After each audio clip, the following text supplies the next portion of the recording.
Hey Omis, thanks for joining me. I'm Stephen Ewashkiw from Adventure Yoga, and this is a yoga pose breakdown for Banarasana, or commonly known as High Lunge. Please unroll your mat, and I will meet you there in just a few seconds.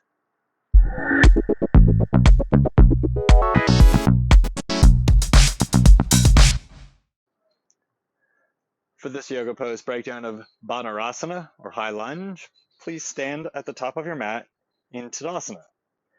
I've got a whole yoga pose breakdown blog post and video step-by-step guide for Tadasana as well. You can find that on adventureyogaonline.com.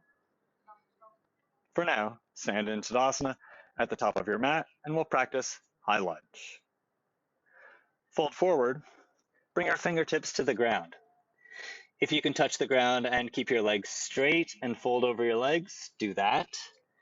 But if you need to bend your knees slightly to touch the ground, do that. Uttanasana. Have your feet about hip distance apart here. And we're going to keep that distance with our feet while we go into High Lunge. Slide your fingers beside your feet. If you need to bend your knees a little more to keep touching the ground, do. Push down through your right foot and step your left foot way back. Have your right knee over your right ankle so your shin bone is straight up and down. Stepping back into your High Lunge makes that alignment a little bit easier. When you step forward, you have to do a lot more movement in the front foot. But I step back, so now I have to find alignment in my back leg.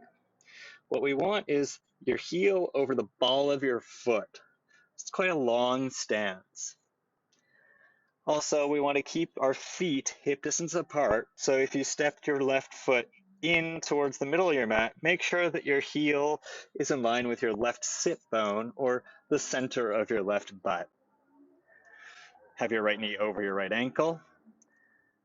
Straighten your arms and look forward. Push down through your left toes, straighten your left knee. Banarasana, High Lunge. My torso is touching my front lie a little bit, but I'm not resting on my front thigh. I'm using my arms to help lift me up so that my legs are doing a lot of the work here and my fingertips are supporting my arms. But I'm light enough that I could bring my fingertips off the ground. It's that much strength in your legs. To change sides, bend your left knee a little and step forward. Step your right leg back.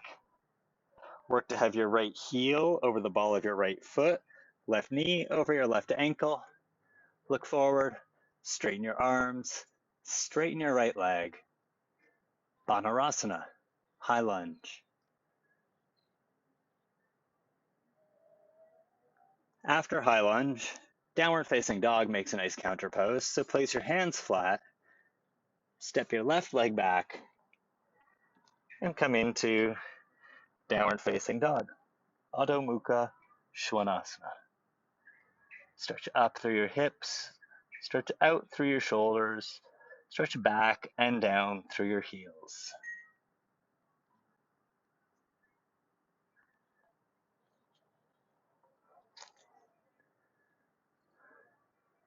Thanks for practicing High Lunge with me. Thanks for joining me for this yoga pose breakdown of High Lunge. To give it its proper Sanskrit name, Banarasana. Not that we ever call it that, but maybe I'll start calling it that more often in class. I hope this pose breakdown helped you understand High Lunge a little bit more, where to place your feet to get the proper alignment for the pose, and how to find a little more strength and stability. This is part of a whole blog post I've written all about Banarasana, and that's on my website, adventureyogaonline.com. There's a direct link to that blog post in the description for this video, so you can just look in there, click on it, and it'll take you right there. But if you'd like to stick around and do a class with me, there's a class up there I recommend. And if you haven't subscribed to my YouTube channel, you can just click on my picture right there to subscribe. And if you don't mind giving this class a little thumbs up to like it, it helps other people find it in the future. Thanks so much, Omis. I hope to see you on the mat really soon.